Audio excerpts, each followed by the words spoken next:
Sodoma y Gomorra. Y al rayar el alba, los ángeles daban prisa a Lot, diciendo: levántate, toma tu mujer y tus 2 hijas que se hallan aquí, para que no perezcas en el castigo de la ciudad. Génesis 19:15. Lot, su esposa e hijas, todos huyeron de la terrible destrucción de Sodoma.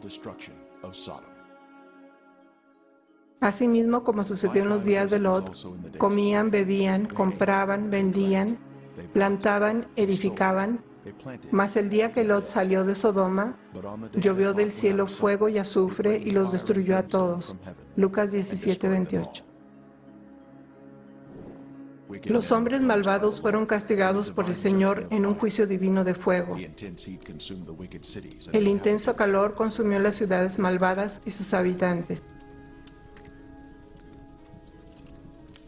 Pero la mujer de Lot miró hacia atrás, hacia su Sodoma amada, violando la orden del ángel, y se convirtió así en estatua de sal.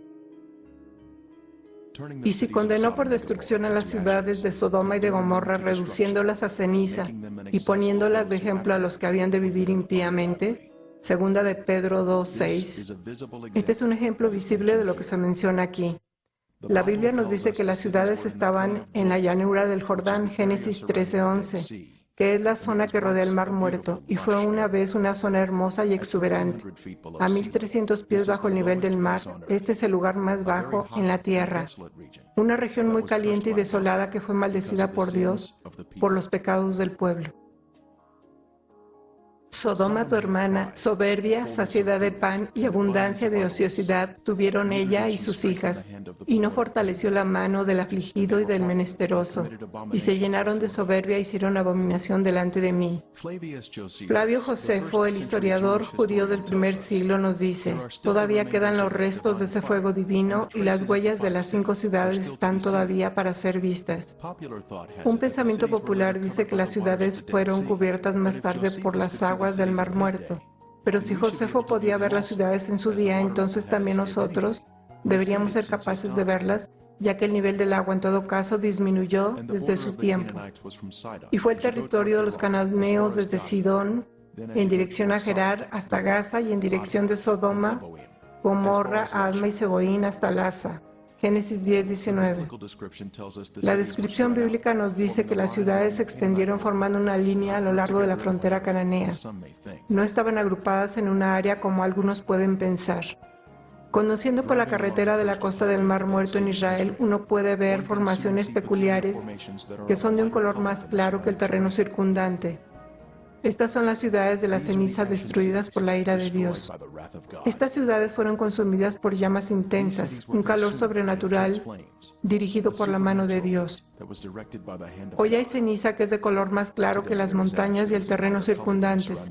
Como se menciona en la Biblia, esta es un área desolada donde no crece nada.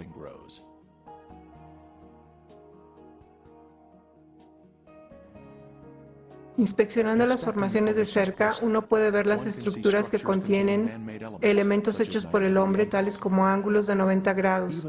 A pesar de que los edificios fueron consumidos por el fuego, la ceniza que queda en estas ciudades se compone de un material más pesado debido a la inclusión de azufre o sulfuro, y todavía conserva algunas de las formas originales de la estructura hecha por el hombre. Esta estructura impresionante se destaca como una singular formación con 4 lados, rodeada por un foso profundo. Nos acercamos más para inspeccionar las características inusuales evidentes en las caras de la formación.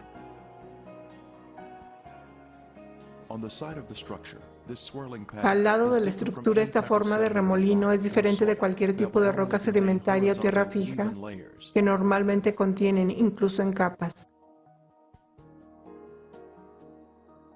Estos diseños en remolinos también fueron vistos en otras formaciones de ceniza en las ciudades.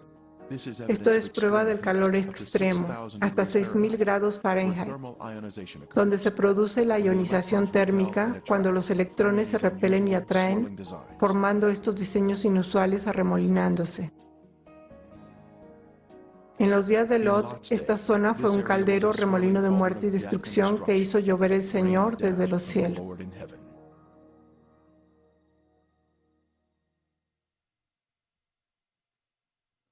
Extrañas anomalías pueden verse aquí, como estas frágiles capas de materiales que se desintegran cuando se tocan. Los edificios de piedra caliza en las ciudades de Sodoma y Gomorra fueron transformados totalmente en cenizas por el fuego consumidor del Señor. La evidencia de esta destrucción se revela en las anomalías de yeso blanco en la zona, incluyendo formas inusuales de materiales como la tiza, que no se encuentra en otras partes del país.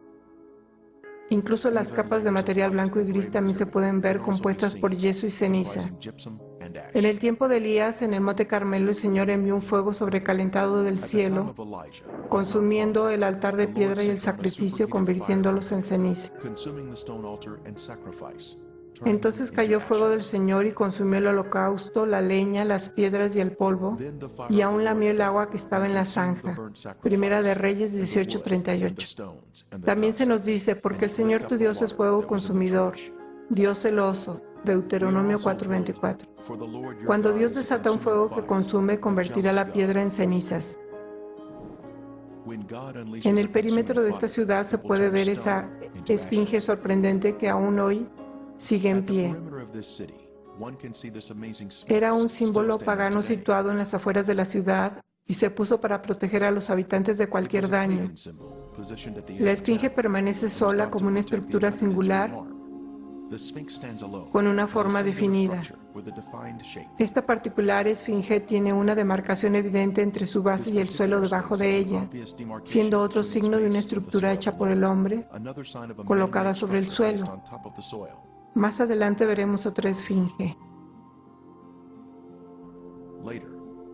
Desde un nivel superior, una gran parte de yeso ha caído aquí.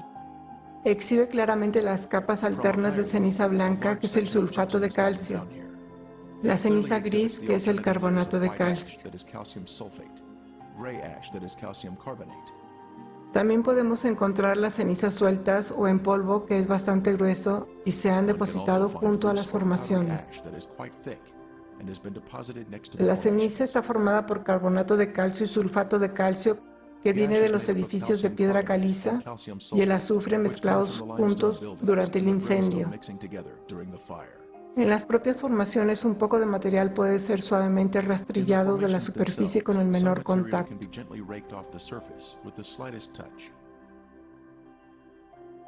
Mirando por las calles de la ciudad, uno puede notar formas hechas por el hombre que no se encuentran en la naturaleza. Aquí vemos un edificio con lados cuadrados o ángulos de 90 grados. Desde el lado opuesto podemos ver la misma estructura simétrica y ángulos hechos por el hombre.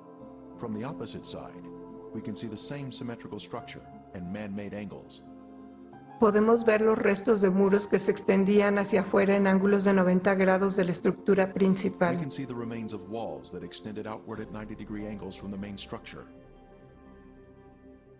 Una vez más, mayor evidencia de la construcción hecha por el hombre.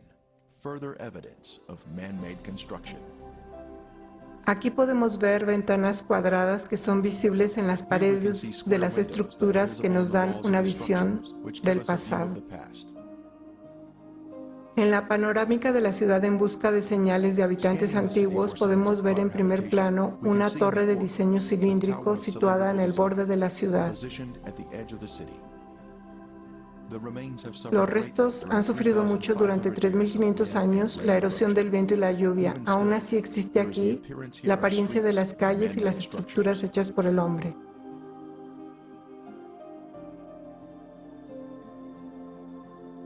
Aquí en el primer plano tenemos una forma cónica que descansa sobre una superficie elevada. A poca distancia vemos otra forma similar.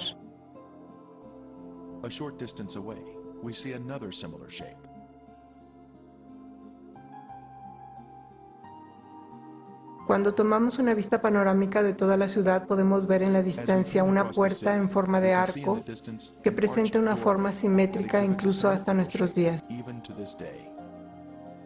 Azufre y sal abrazada toda su tierra, no será sembrada, ni producirá, ni crecerá en ella hierba alguna, como sucedió en la destrucción de Sodoma y de Gomorra, de Adma y de Seboín, las cuales el Señor destruyó en su furor y en su ira. Deuteronomio 29:23. Más anomalías son halladas en las ciudades. En este caso tenemos un pedazo grande de material endurecido que rompimos para abrirlo, revelando capas de material previamente calentado, incluyendo cristales de yeso creado por la combinación de piedra caliza y azufre. Con el intenso calor, varios objetos fueron fundidos en las ciudades. Aquí tenemos un poco de material que estaba hirviendo en la parte superior, mientras que el resto de la sustancia quedó agrupada en la parte inferior, creando una base sólida. Aquí encontramos un hallazgo muy inusual, pero solo es otra extraña anomalía que no se encuentra en otras zonas del país.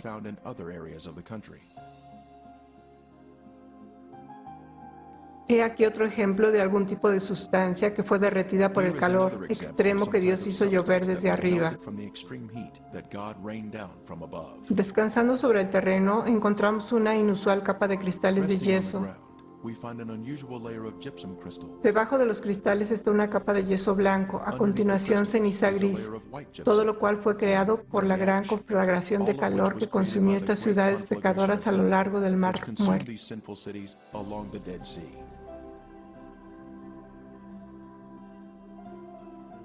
Una vez más nos encontramos con más yeso, esta vez en una formación circular de cristales, todos irradiando hacia afuera.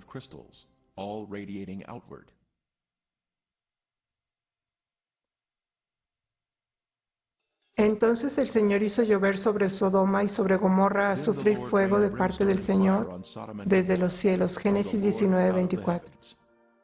Azufre, nuestra primera muestra se encuentra aquí, después de haber sido arrastrada desde un sitio más alto.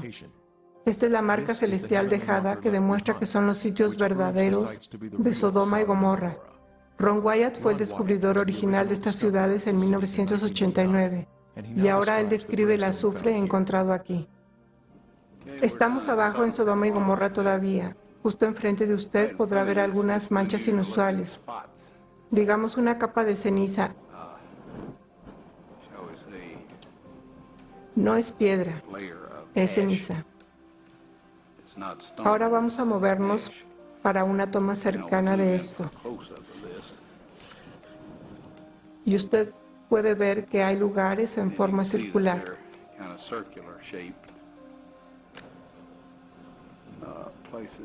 Ahora lo que hemos encontrado y nos acercaremos un poco más aquí es que dentro de cada uno de ellos hay azufre.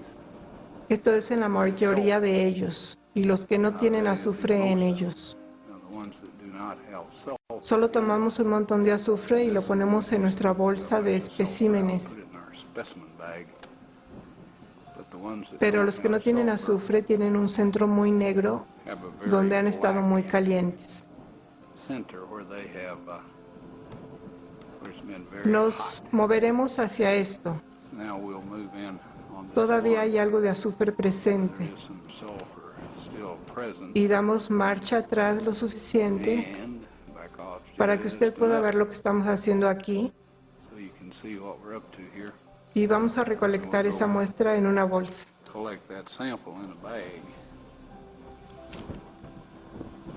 Voy a empezar con esta navaja. No está muy afilada.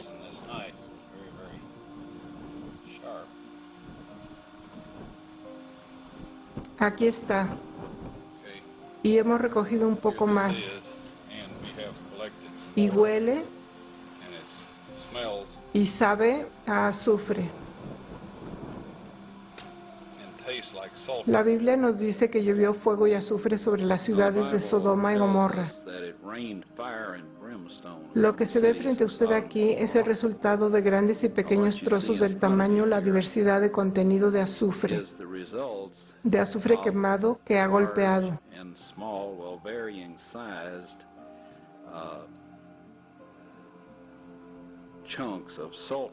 Y lo que encontramos aquí es que Dios hizo llover fuego y azufre por esta ciudad, y la lluvia es una perfecta descripción de la misma. Cayó justo con el patrón que la lluvia caería, y por supuesto el calor acumulado de todo esto sobre la ciudad incendió todas las cosas. El punto de inflamación de todos los materiales allí, piedra, por supuesto, la gente, y todo fue quemado.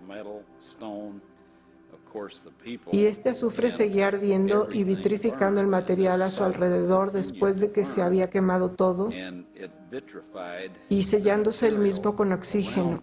Y luego, por supuesto, se apagó.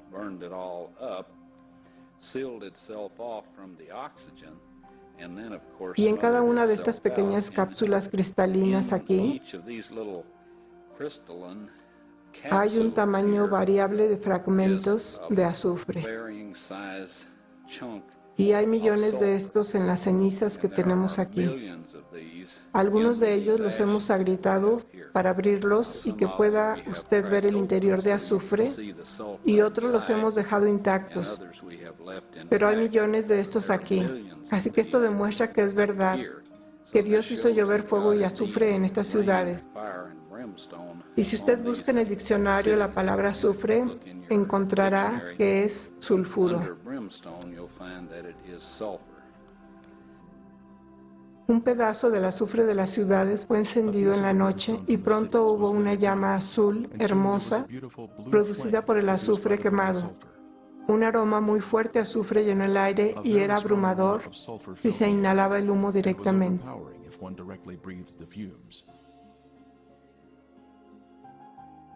Explorando más las ciudades encontramos más azufre de varias formas y tamaños.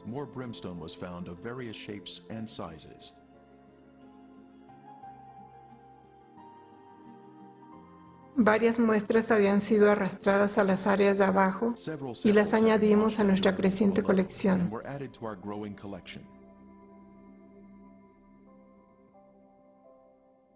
Este azufre se hace de sulfuro blanco monoclínico que se ha quemado y cocido a altas temperaturas.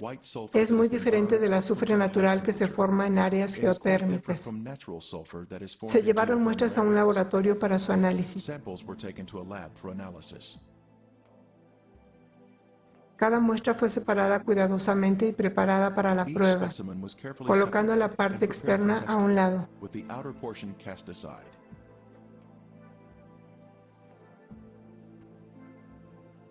A continuación, las muestras se secan y se colocan en una trituradora de piedra, luego se presionan en un disco. A continuación, se colocaron en una máquina para el análisis de rayos X semi-cuantitativo.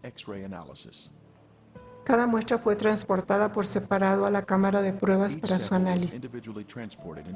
Los resultados demostraron ser bastante sorprendentes, ya que se encontró que las muestras eran 98% azufre puro, a diferencia de cualquier otro azufre encontrado en la Tierra. Este cocido de azufre puro es la marca celestial que ha sido dejada para mostrar al mundo que sin duda alguna, por órdenes del Señor, fueron destruidas estas ciudades pecadoras. Los críticos han dicho que el azufre es de actividad volcánica, pero ese tipo de sulfuro rómbico es de solo 40% de azufre y es de una forma cristalina a diferencia del blanco, que es en forma compacta monoclínica que se encuentra en las ciudades de ceniza en la actualidad. Aquí está una pieza circular de azufre incrustado en una sección de la ceniza. Otro grupo de ceniza contiene un trozo de azufre que tiene una quemadura circular que rodea el interior del azufre quemado.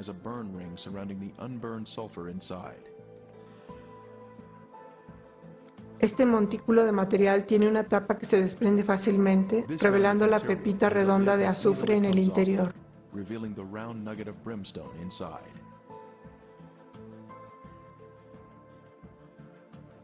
A medida que miramos a través del extremo sur del Mar Muerto, podemos ver la península El Lisan en Jordania.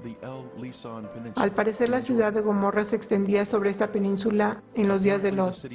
Uno puede encontrar las mismas formaciones blancas en todo este territorio.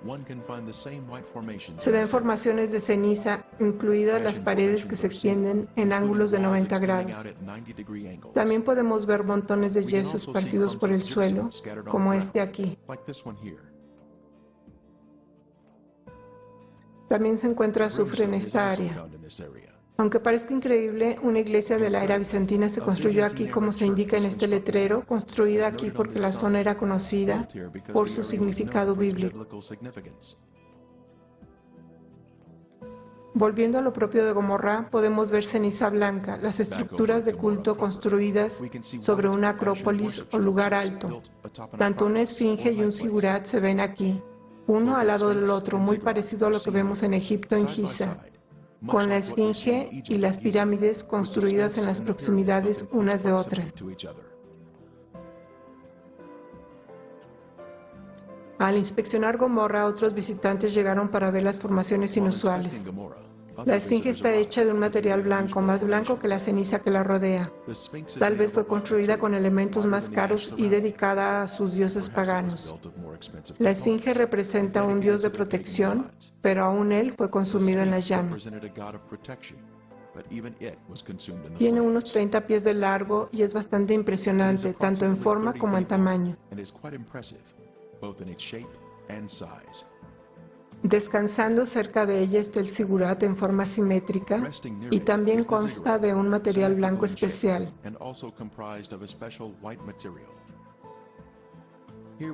Aquí podemos ver un sigurat junto a una torre simétrica. A continuación podemos ver una puerta en arco entre dos pilares y una vez más otra puerta en forma de arco. Conforme hacemos un análisis a través de la ciudad, nuestros ojos notan una formación blanca y elevada a la distancia. Cuando nos acercamos a la formación, podemos ver que está en forma de sigurat. Resulta que, en realidad, hay dos sigurats en esta elevada acrópolis.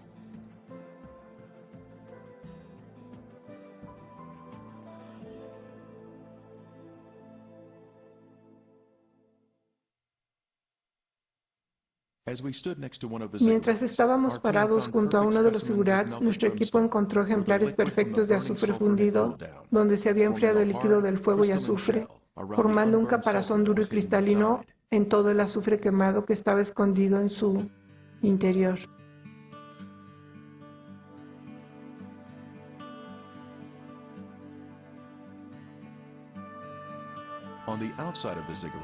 En el exterior del sigurat nos encontramos con un pedazo de azufre fundido en el lado de la formación. Fue abierto usando una navaja, revelando el azufre puro por dentro.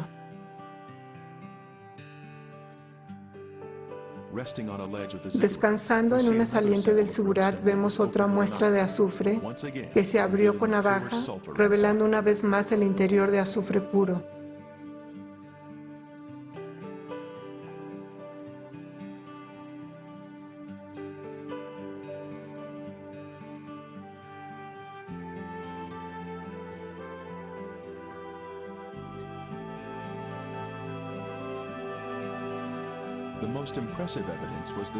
La evidencia más impresionante fue este fragmento óseo incinerado que dejó alguna alma perdida de Gomorra. La médula ósea en el interior se cocinó hasta que se volvió blanca. Este es un conmovedor testimonio del poder de Dios para destruir a aquellos que rechazan el Espíritu Santo.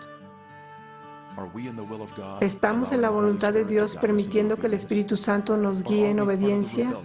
¿O somos parte de los rebeldes y perdidos? Hay un evento futuro que se menciona en Apocalipsis, pero los cobardes e incrédulos, los abominables y homicidas, los fornicarios y hechiceros, los idólatras y todos los mentirosos tendrán su parte en el lago que arde con fuego y azufre, que es la muerte segunda. Apocalipsis 21:8. Porque aquí viene el día ardiente como un horno, y todos los soberbios y todos los que hacen maldad serán como estopa. Aquel día que vendrá los abrazará. Malaquías 4:1.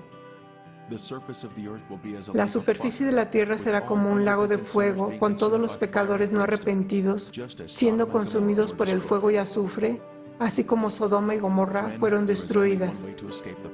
Amigos, solo hay una manera de escapar del castigo en llamas de la segunda muerte, y es a través de Jesucristo. ¿No le pedirás que se haga cargo de tu vida hoy?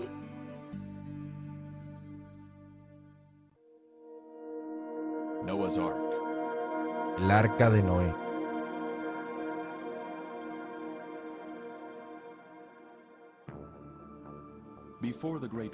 Antes del gran diluvio, el mundo se había llenado de hombres malvados hasta tal punto que el Señor decidió destruir la faz de la tierra. Dijo pues Dios a Noé: he decidido el fin de todo ser, porque la tierra está llena de violencia a causa de ellos, y he aquí que yo los destruiré con la tierra. Génesis 6:13. El Señor escogió a Noé, un hombre de Dios, para construir un arca en la que los justos se salvaran, junto con algunos de los animales. Noé predicó la conversión y el arrepentimiento durante 120 años, pero solo 8 personas dieron su corazón al Señor y entraron al arca. La lluvia llegó y la gente buscó la seguridad de la zona más alta o de la propia arca. Pero el ángel del Señor había cerrado la puerta del arca y no pudo ser abierta. La libertad condicional había terminado, ya era demasiado tarde. Muerte y destrucción cubrieron la tierra. Los pensamientos del hombre eran de continuo solamente el mal.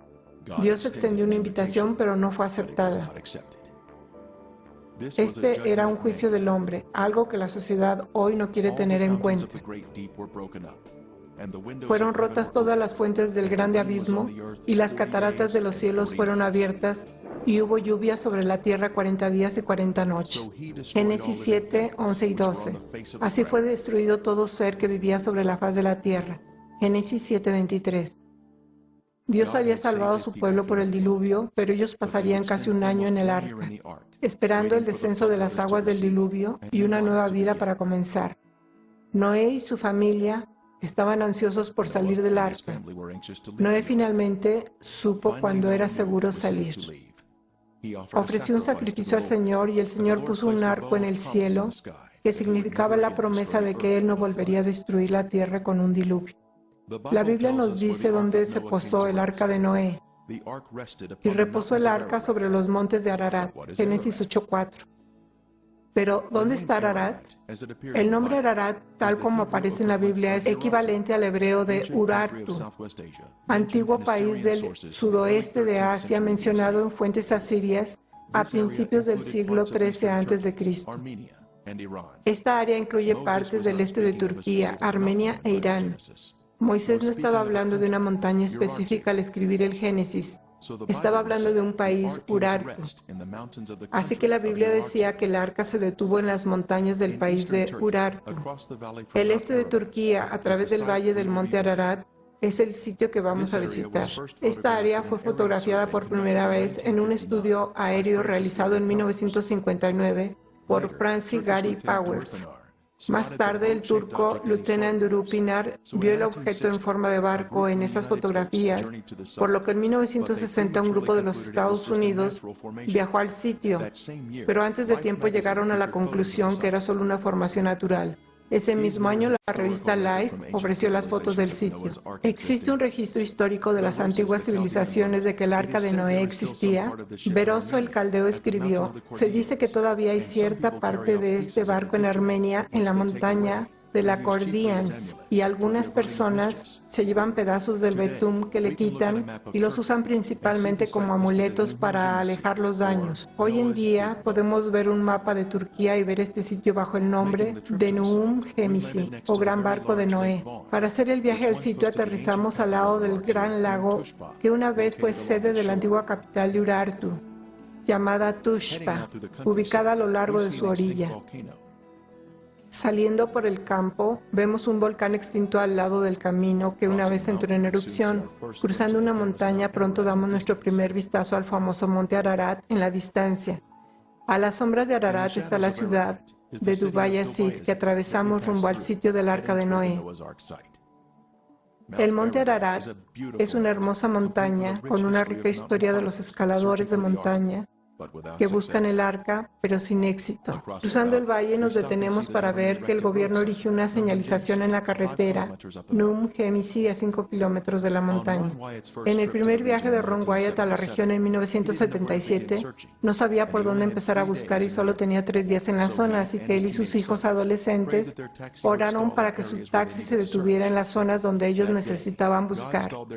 Ese día Dios estacionó su taxi en 3 lugares diferentes y esta es nuestra primera parada. En lo alto de la montaña está el lugar de descanso del Arca de Noé. El nombre de esta montaña se traduce como montaña del fin del mundo, llamada así por el caso mortal de la inundación. A medida que subimos la colina podemos ver el Ararat Menor y el Gran Ararat en todo el valle. Ambas son montañas nacidas después de las erupciones volcánicas que ni siquiera estaban aquí durante el diluvio y que serían el último lugar donde se deba buscar el arca. Por fin hemos llegado al arca. Mirándola desde la popa o parte trasera, se puede ver delineada la forma del arca. Cuenta con una popa redondeada y un arco de punta o proa. La forma simétrica indica que es una estructura hecha por el hombre. Ron Wyatt hizo 24 viajes aquí para realizar pruebas y hacer investigación en esta formación del arca. Las fotos tomadas durante diferentes momentos del año muestran diferentes características de la embarcación. Hubo tan gran cantidad de evidencia convincente descubierta en el lugar que el gobierno turco declaró esta área como el Parque Nacional del Arca de Noé, y sin embargo el mundo está ignorante de este asombroso descubrimiento.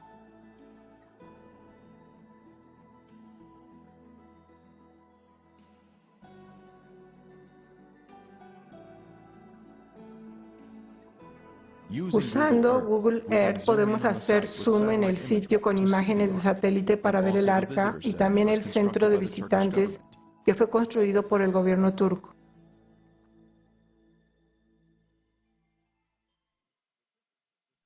Fue el 21 de junio de 1987 que se celebró una ceremonia en la montaña para conmemorar el sitio como el Parque Nacional del Arca de Noé. Dignatarios de todo el país se reunieron para partir el pan y celebrar este hallazgo maravilloso.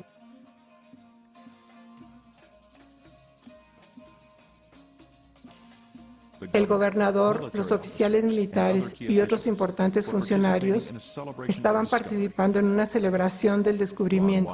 Ron Wyatt fue un invitado especial debido a la amplia labor que había realizado en el sitio. El centro de visitantes daría la bienvenida a huéspedes de todo el mundo para contemplar el arca. Cuando el concreto fue colocado en la fundación por el gobernador y por Ron Wyatt, la emoción estaba en el aire. Este era un monumento a los restos mortales del Arca de Noé.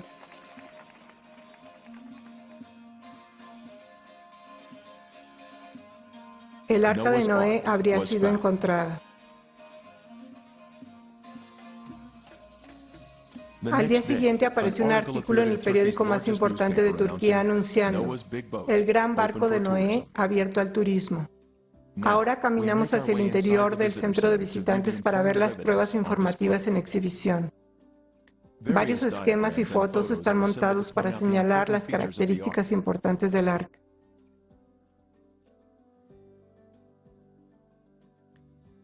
Las muestras del arca también están en exhibición, incluida la madera petrificada y los fósiles marinos de la zona que indican que esta montaña está sentada sobre agua.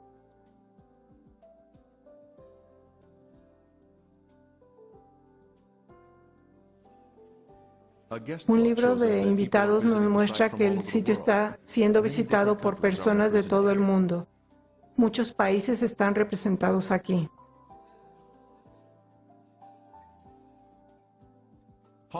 Hassan Olser ha trabajado en el centro de visitantes desde su apertura. Ha vivido toda su vida en un pueblo aquí en la montaña, justo encima del arca, y tiene una gran cantidad de historias asociadas con el arca. Su foto apareció en un periódico de Knoxville, Tennessee, así que nuestro equipo le trajo una copia laminada para él. Ahora Hassan nos dice algunas historias interesantes acerca de la formación del arca. Bu gemisi var ya, 1948 senesinde gece bir kayna deprem oldu. Sabahleyin baktı ki her taraf gitmiş. Bunun gemisi bir ada güçlüğüne kalmıştır. Her akşam üzerinde bir elektrik lambası gibi bir ışık yanardı. Bilmece.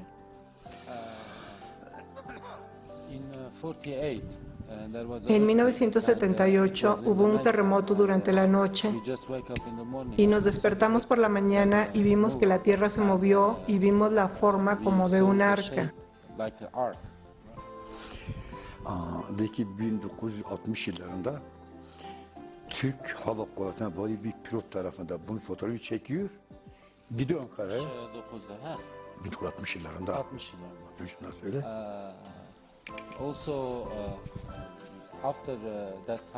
También después de ese tiempo, había una luz que podíamos ver durante la noche desde lo alto de la aldea.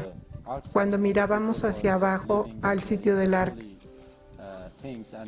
Y la gente estaba creyendo que se trataba de cosas sagradas. Y vinieron junto al arca, pero esta luz se iba y no se podía encontrar. Her taraf gitti, Nuh'un gemisi o böyle ada gibi içinde kaldı.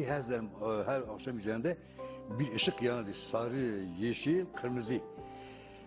Kimisi böyle bir ziyaret, kimisi bir tövbe, kimisi bir haznedir. Ama araştırma yapıldıktan sonra izin aradan kayboldu gitti, ben de inanıyorum. Dijo que su pensamiento personal es que si después de este terremoto apareció la forma de un arca y también había una luz que era de color claro, verde, amarillo y luces rojas que vimos ahí, y mucha gente en el pueblo estaba diciendo que era un lugar santo. Alguien más dijo que había un poco de oro, que deberíamos ir a desenterrarlo y cosas así. Luego, sobre todo, cuando te acercabas junto a ella se apagaba la luz y ya no podíamos verla más. Pero es después de la confirmación del gobierno diciendo que es el arca de Noé y que ya no hay más luz. Y usted sabe, eso es lo que me hace pensar que sí es el arca de Noé.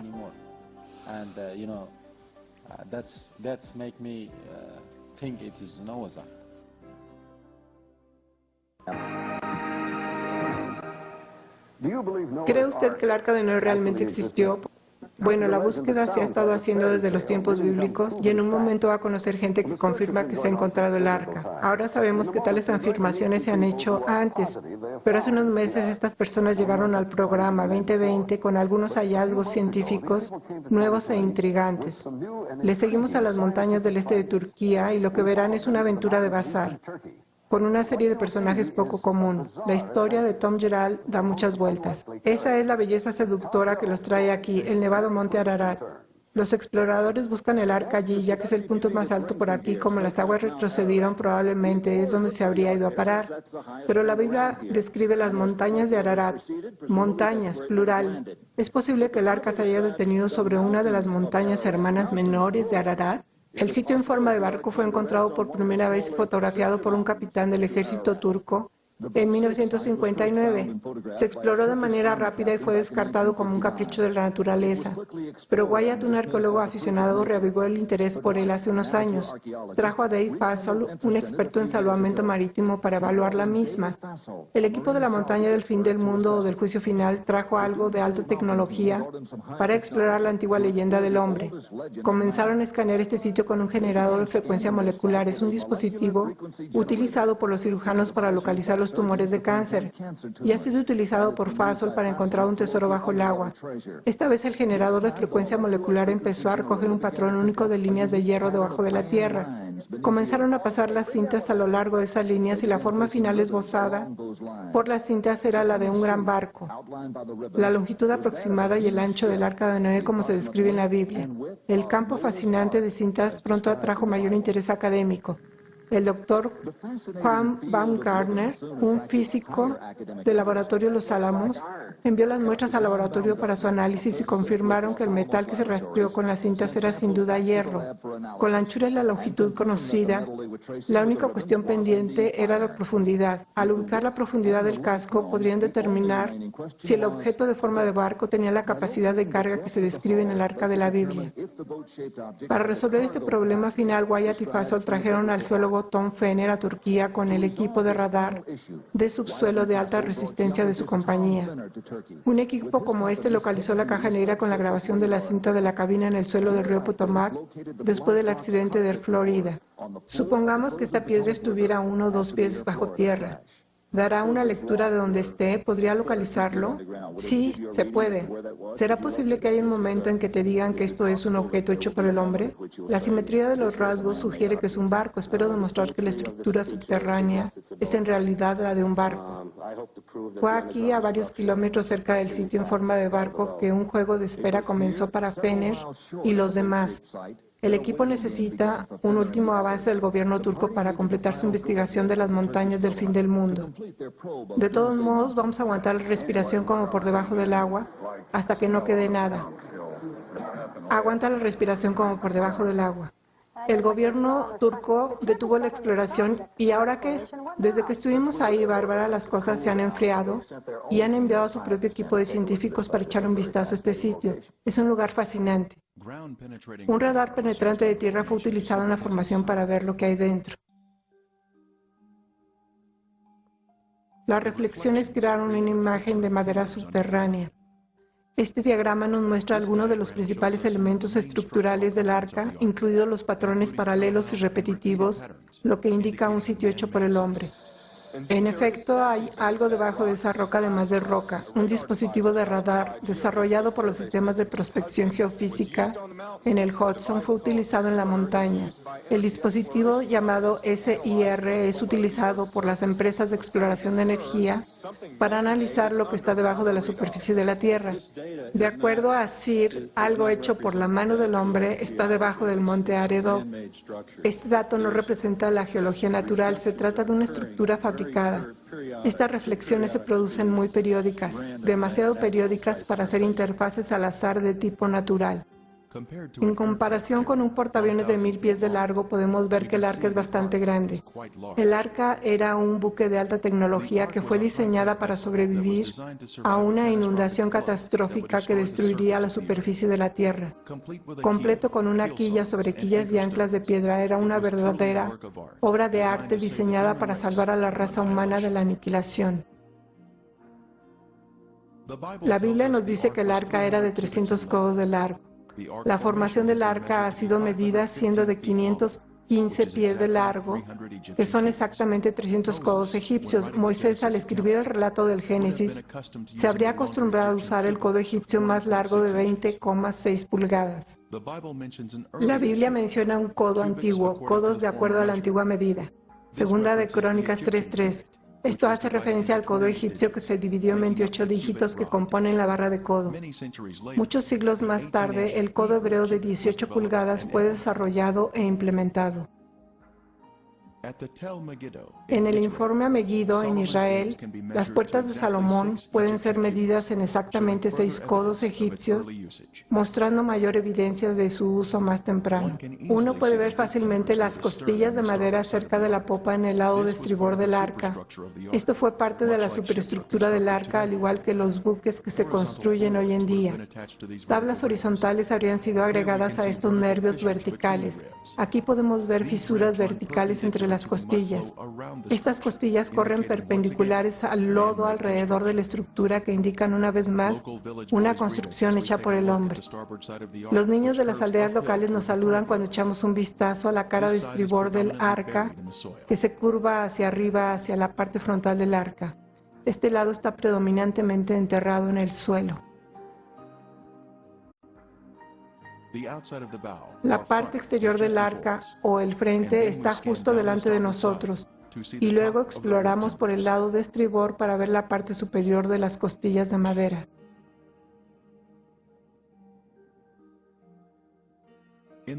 A lo lejos se puede ver el monte Ararat y el Ararat menor. Ahora tomamos una vista panorámica a babor del arca cerca de la popa. Este lado está menos conservado, pero podemos ver una gran parte de las costillas de madera en posición de firmes. Ha sido bellamente conservada y ha mantenido la curvatura del casco. Desde aquí miramos más hacia el frente del arca y podemos ver un gran agujero que fue volado para abrirla en 1960, cuando el grupo llegó por primera vez desde los Estados Unidos para inspeccionar el lugar. Ahora estamos de pie en la cubierta media del arca y tomamos una vista panorámica al interior de la banda de babor, donde podemos ver 4 protuberancias horizontales en una fila. Están dispuestas en un patrón regular, lo que indica la construcción hecha por el hombre. Estas habrían sido maderas horizontales de soporte de la plataforma que se extiende hacia el centro de la cubierta. En la popa podemos ver la forma simétrica de la embarcación, incluyendo el montículo central, donde las cubiertas se han venido abajo, una encima de otra. Continuando la inspección de la popa, podemos ver 5 objetos en una fila a lo largo de la zona del puerto interior de la cubierta. Estos han sido medidos a intervalos regulares y parecen ser los postes verticales que habrían apoyado la cubierta. El arca originalmente vino a descansar en lo más alto de la montaña, pero fue derribada a su ubicación actual en medio de lava o de lodo, lo que la atravesó en este afloramiento rocoso. Ron Wyatt estaba operando su equipo de penetración en el terreno ante las autoridades turcas cuando vio un objeto justo debajo de la superficie. Lo que encontraron fue esta hermosa madera de la cubierta. Fue analizada en laboratorios Galbraith. El nivel de carbono orgánico fue extremadamente alto, lo que demuestra que este objeto fue alguna vez una sustancia viva consistente con la madera. El señor Wyatt pudo mostrar la madera de cubierta a través de la CNN cuando fue entrevistado en su red. La madera está en 3 capas, muy similar a la madera contrachapada, con pegamento cenagoso al final. Esto hace que sea más fuerte que una pieza sólida de madera. La parte exterior está cubierta en tono negro. También se pueden ver pequeños clavos en su superficie. Esta disposición en capas de madera puede haber sido la madera gopher mencionada en el Génesis. Justo encima del lugar del arca está la villa Usen-Hili. Su nombre anterior en el siglo XIX era Nazar. Esta pronunciación es similar a Nisir, un pueblo que Beroso el babilonio describió como estando cerca del lugar del arca. Josefo en el siglo I dijo: sus restos se muestran allí por los habitantes hasta este día.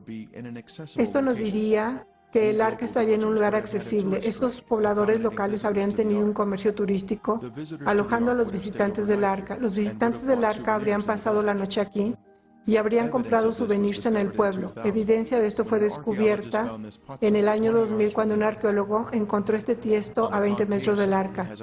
En el lado cóncavo tiene una talla de hombre usando un martillo para clavar un clavo, al igual que Noé construyendo el arca.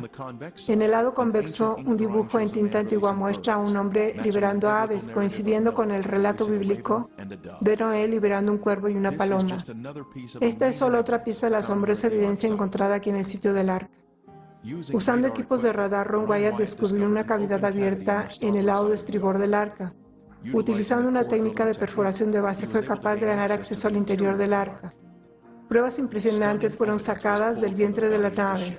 Usando un gran dispositivo de inclinación improvisado, fueron extraídos excrementos de animales petrificados de los cascos. A continuación, pelo de gato también fue retirado de la cavidad. Después, una cornamenta petrificada se extrajo. Estos son todos los elementos que uno esperaría encontrar en el fondo del arca. La Biblia nos dice que los antediluvianos eran expertos en trabajar los metales. Tubal-Caín, artífice de toda obra de bronce y de hierro. Génesis 4:22. Este remache metálico grande o arandela de metal alrededor de una barra de metal fue encontrado por Ron Wyatt cuando él había llevado un grupo de turistas al sitio en 1991. El centro de la barra había sido golpeado mientras estaba caliente para hacer que flameara y mantener la arandela en su lugar. Los resultados mostraron que contenía 8% de metal de aluminio.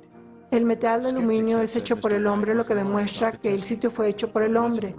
Los escépticos han dicho que el señor Wyatt estaba mintiendo acerca de la prueba. ¿Pero fue así realmente? Cuando el equipo de Ark Discovery International se encontraba en el sitio del arca, utilizó un detector de metales para localizar accesorios de metal en el arca. Esta es una pieza de metal en forma de media luna que había sido una arandela circular en sus mejores días y fue encontrado cerca de la proa por el lado de babor. Una parte de la misma se analizó en los laboratorios Galbraith en Tennessee y los resultados fueron impresionantes. Tenía 8% de metal de aluminio, como la prueba de Ron Wyatt había revelado. La prueba, además, mostró una pequeña cantidad de metal de titanio, que también es hecho por el hombre. El equipo de Ark Discovery continuó su análisis en el sitio y encontró otro orificio en el costado de estribor. Una parte de él fue enviado a laboratorios Galbraith de ensayo y de nuevo hubieron resultados increíbles. Contenía metal de aluminio en un 8%, 1,3% de metal de titanio, más 3,8% de metal de magnesio, todos los indicativos de que la formación del arca era una estructura hecha por el hombre. La Enciclopedia Británica nos dice, debido a su actividad química, el aluminio nunca se presenta en forma metálica en la naturaleza. Estos componentes metálicos únicos son marcadores especiales que fueron dejados atrás y que demuestran que el sitio es sin lugar a dudas una estructura hecha por el hombre, utilizando técnicas de construcción de alta tecnología, consistente con lo que se debía encontrar en el Arca de Noé. El hombre moderno no descubrió la manera de fabricar metal de aluminio hasta alrededor de 1900, pero el antidiluviano tenía este conocimiento en sus días. Otros accesorios de metal fueron encontrados en el lado de babor de la cubierta. Nuestro detector de metales recogió lecturas de metal donde se colocó una placa rectangular en una llanura plana. Esta placa originalmente contaba con 6 remaches, uno de ellos es aún visible en el lado izquierdo. Otros accesorios de metal pueden ser vistos en todo el arca en varios lugares. Los accesorios de metal de colores son diferentes del material circundante, lo que facilita su localización en el sitio. En la parte exterior del arca, en un nivel superior, hemos podido ver este objeto que parece ser una tapa de metal en la parte superior de un poste vertical. Tiene una impresión en relieve en forma de una X en el centro de la misma. El lado izquierdo de la tapa no está presente, pero la parte superior y este lado inmediato aún están fijos al poste. En nuestra segunda parada de taxi se encuentra el pueblo de Kazán, donde se encuentran las grandes piedras de anclaje. Estas una vez colgaron de la parte posterior del arca. Bajando al valle desde el Arca de Noé llegamos a la aldea de Kazán, donde porciones del sistema de dirección del arca fueron puestas en libertad, lo que permitió al arca flotar más libremente. El pueblo era conocido como el lugar de los 8, llamado así por los 8 sobrevivientes del diluvio. Esta es la primera área en que vivieron Noé y su familia después del diluvio. Las grandes anclas de piedra estaban colgadas de la parte posterior del arca para mantener el trasero hacia las olas. Esto creó un tipo de resistencia en el agua, permitiendo que la parte trasera redondeada del arca se defendiera de las olas de gran alcance que podrían dañarla gravemente si la golpeaban de costado. Esta es nuestra primera piedra de anclaje que mide 11 pies de altura con 4 patas clavadas en el suelo. En realidad es la piedra de anclaje más grande y más hermosa encontrada hasta la fecha. Un agujero cónico fue perforado en la parte superior de cada ancla de piedra. Una abertura de 5 pulgadas en un lado y una abertura de 7 pulgadas por el otro, lo que permite jalar una cuerda y un nudo a través de ellas. Fue diseñada para ser levantada mientras estaba en el agua cuando pesaba menos, lo que impedía la ruptura de la parte superior.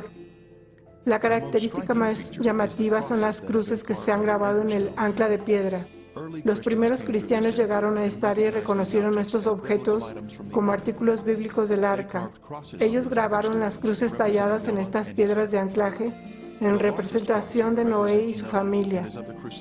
La cruz más grande aquí representa a Noé y es del estilo de los cruzados.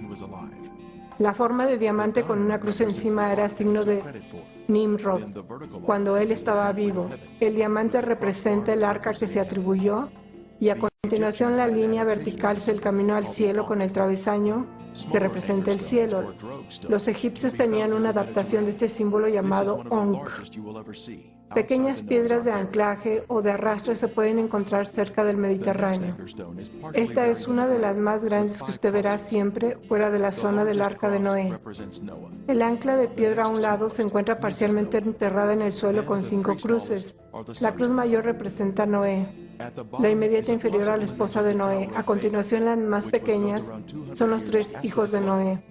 En el fondo hay una posible imagen de la Torre de Babel, que fue construida alrededor de 200 años después del diluvio por Nimrod y sus seguidores rebeldes. Esta piedra en particular tiene 7 cruces con una octava que después fue eliminada en algún momento en el tiempo.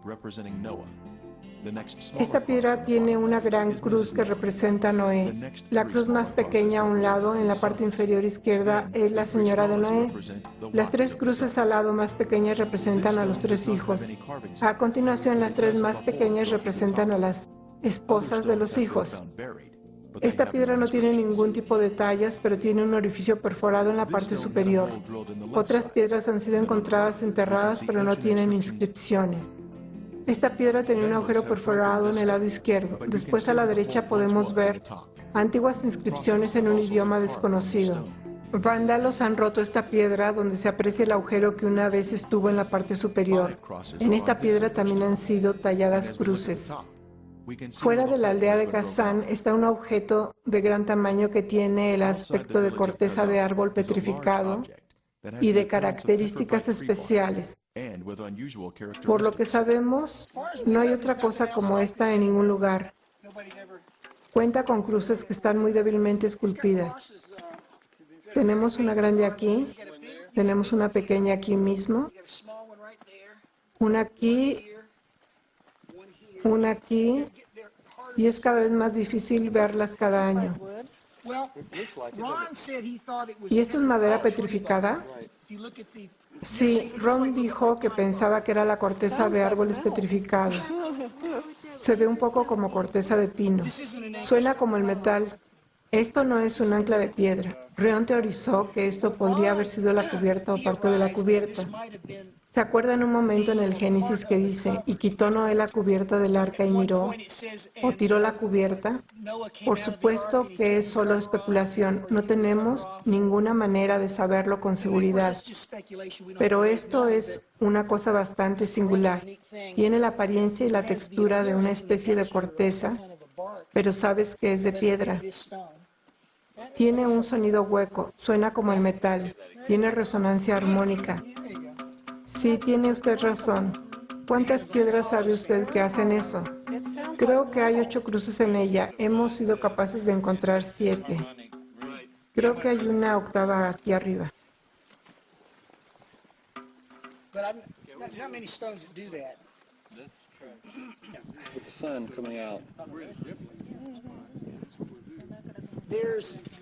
Nuestra próxima parada de taxi es la casa de Noé, cerca de la aldea de Kazán.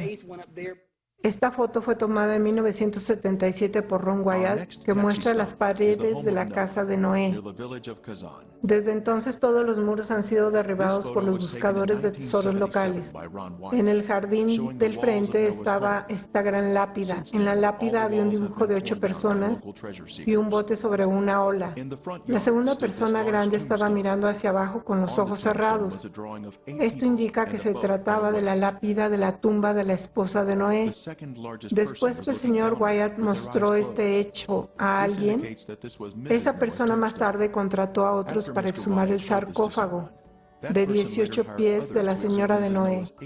Su depresión en el terreno es aún visible hoy en día. Su joyería se vendió en el mercado negro en millones de dólares.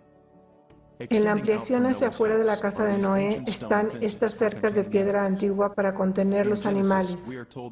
En el Génesis se nos dice que Noé practicaba la agricultura. En este caso podemos ver signos de cría de animales.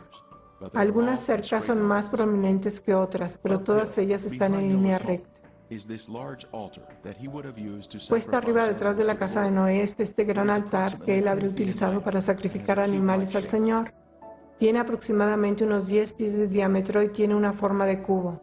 En conclusión, podemos decir que el Durupinar o formación del Arca de Noé está llena de elementos de evidencia que confirman su autenticidad, sobre todo cuando se considera objetivamente toda la información. Muchos libros se han escrito sobre el descubrimiento del Arca, se han presentado en numerosos periódicos y programas de televisión, pero la mayoría del mundo no está consciente de este bello descubrimiento que niega la evolución y demuestra que la Biblia es verdad.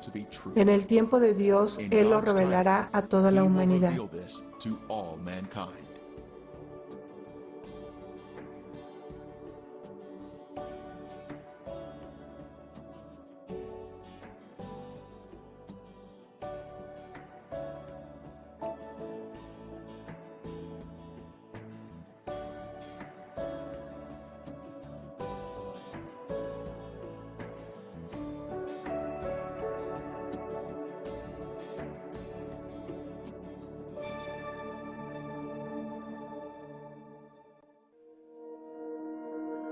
The Red Sea Crossing. El cruce del Mar Rojo.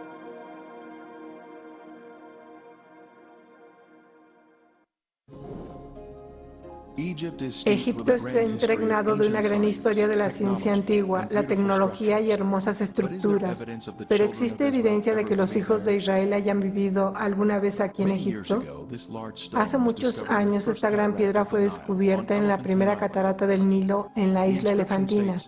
La inscripción declara: durante 7 años no ha habido suficiente riego del Nilo. Como resultado de esto, el grano de todo tipo era muy escaso. En este terrible problema, el rey Sheser recordó al dios Imhotep, que una vez había librado a Egipto de una calamidad similar. Imhotep se puede encontrar en la historia egipcia en muchos lugares, y parece que fue un sabio que fue elevado a Dios en un período de siglos después de su muerte. Tal vez lo más seguro es que fue Imhotep el arquitecto que probablemente concibió la construcción de la tumba de Zoser, completamente de piedra. Conocido como un escultor, sacerdote, curandero, Imhotep es considerado el genio por excelencia del reino antiguo. Imhotep había salvado a su país incluso del hambre. National Geographic, enero del 95. ¿Podría Imhotep y José haber sido la misma persona? Nos dirigimos a Saqqara, Egipto, a una corta distancia al sur de El Cairo. Aquí es donde la primera pirámide fue construida en el antiguo Egipto. Se llama pirámide escalonada debido a los niveles distintos en su forma. Si miramos con cuidado, podemos ver donde una vez fue aplicada una capa de piedra caliza sobre ladrillo, creando una superficie lisa, pero la mayor parte ha sido eliminada.